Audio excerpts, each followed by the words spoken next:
Sebagai manajer di perusahaan, untuk melihat perkembangan usaha, apa yang harus saya jadikan acuan?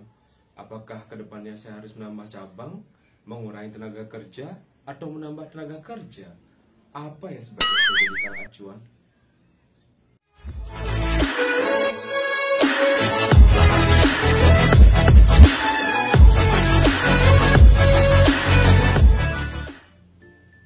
Om Swastiastu, salam merdeka belajar. Senang rasanya bisa bertemu dengan anak-anak kembali dalam pembelajaran akuntansi. Sebelum mulai pembelajaran, Bapak selalu ingatkan tentang protokol kesehatan pada masa pandemi, yakni 3M. Yang pertama, mencuci tangan. Yang kedua, menjaga jarak. Yang ketiga adalah menggunakan masker. Dan sebelumnya, video ini Bapak buat di ruangan khusus secara mandiri. Untuk itu, sebelum menjelaskan materi lebih lanjut, Bapak izin untuk melepaskan masker. Perkenalkan, nama Bapak Iwayan Surya Saputra, Guru SMK Negeri 1 Klungkung. Pada pertemuan hari ini, materi yang kita bahas adalah tentang persamaan dasar akuntansi. Di awal video, kita telah melihat apa sih yang menjadi dasar seorang stakeholder atau pimpinan perusahaan dalam menentukan kebijakan. Nah, acuannya salah satunya adalah data keuangan yang kita kenal sebagai laporan keuangan akuntansi. Ketika laporan keuangan digunakan untuk internal perusahaan, itu kita sebut sebagai akuntansi manajemen. Dan ketika laporan keuangan untuk kepentingan eksternal, itu kita sebut sebagai akuntansi keuangan. Sebelumnya kita telah sama-sama belajar bahwa akuntansi merupakan sebuah seni dalam mencatat, mengidentifikasi, mengelompokkan atau mengklasifikasikan hingga menjadi sebuah laporan keuangan. Kalau kita lihat secara lebih mendalam, berarti untuk menghasilkan laporan keuangan ada beberapa tahapan yang harus kita lalui. Adapun tahapan ini maksud adalah yang pertama melakukan identifikasi transaksi, yang kedua melakukan pencatatan jurnal umum, yang ketiga melakukan pencatatan dalam bentuk buku besar, dilanjutkan dengan penyusunan neraca, pembuatan jurnal penyesuaian, jurnal penutup, hingga menjadi sebuah laporan keuangan. Nah, dalam prosesnya, untuk kita bisa membuat laporan keuangan, kita harus memahami tentang persamaan dasar akuntansi. Adapun persamaan tersebut, yakni aktiva sama dengan pasiva. Aktiva merupakan aset ataupun harta, sedangkan pasiva merupakan kewajiban. Jadi, bila rumus ini kita turunkan menjadi harta sama dengan utang ditambah modal. Dan bila rumus ini kita turunkan kembali menjadi beban ditambah harta sama dengan utang ditambah modal ditambah pendapatan. Nah, itu tadi tentang rumus persamaan dasar akuntansi. Rumus ini memang menetapkan harta dan beban di posisi debit. Begitu juga utang, modal, pendapatan di posisi kredit.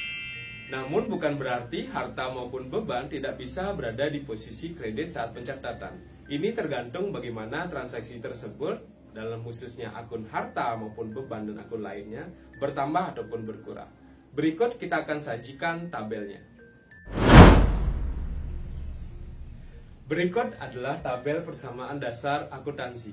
Ada 3 kolom. Yang pertama adalah kolom akun yang berisikan 5 akun utama akuntansi, yakni harta, utang, modal, pendapatan, dan beban. Dan kolom kedua adalah kolom bertambah.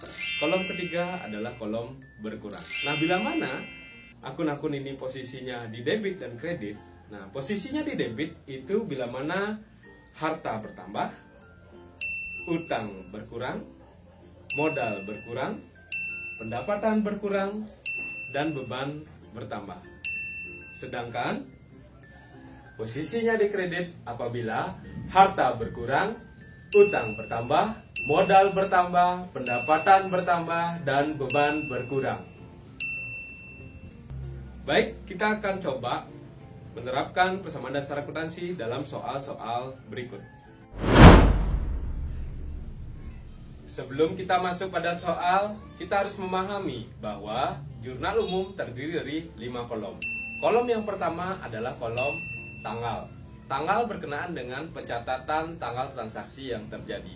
Kolom yang kedua adalah kolom keterangan, berkenaan dengan pencatatan nama akun sesuai dengan transaksi yang terjadi. Kemudian kolom yang ketiga adalah kolom nomor referensi, yakni berkenaan dengan nomor akun.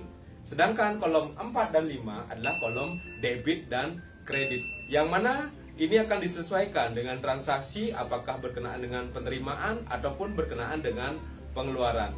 Itu tadi penjelasan berkenaan dengan kolom pada jurnal umum. Lebih lanjut kita akan mulai pada soal. Baik, soal yang pertama kita bisa lihat di samping. Silakan, apakah jawabannya A atau B? Ya, benar, jawabannya adalah yang A. Seperti kita lihat, terjadi transaksi tanggal 1 Januari 2021 yang mana Ibu Ketut memberikan uang dan gedung. Harta merupakan bagian dari uang dan gedung itu sendiri, sehingga harta bertambah, posisi kas dan gedung di debit. Sedangkan modal, karena modal bertambah, itu posisinya di kredit. Demikianlah pembelajaran kita pada hari ini. Beberapa hal yang bisa kita simpulkan. Yang pertama adalah kita telah belajar bahwa untuk menghasilkan laporan keuangan dibutuhkan tahapan hingga menghasilkan laporan keuangan yang baik. Yang kedua, kita telah belajar tentang persamaan dasar akuntansi. Dan ingat selalu rumus tabel persamaan dasar akuntansi. Jadi, kami ucapkan terima kasih banyak atas kerjasama anak-anak dalam pembelajaran. Dan ingat selalu protokol 3M. Mencuci tangan, menjaga jarak, dan menggunakan masker.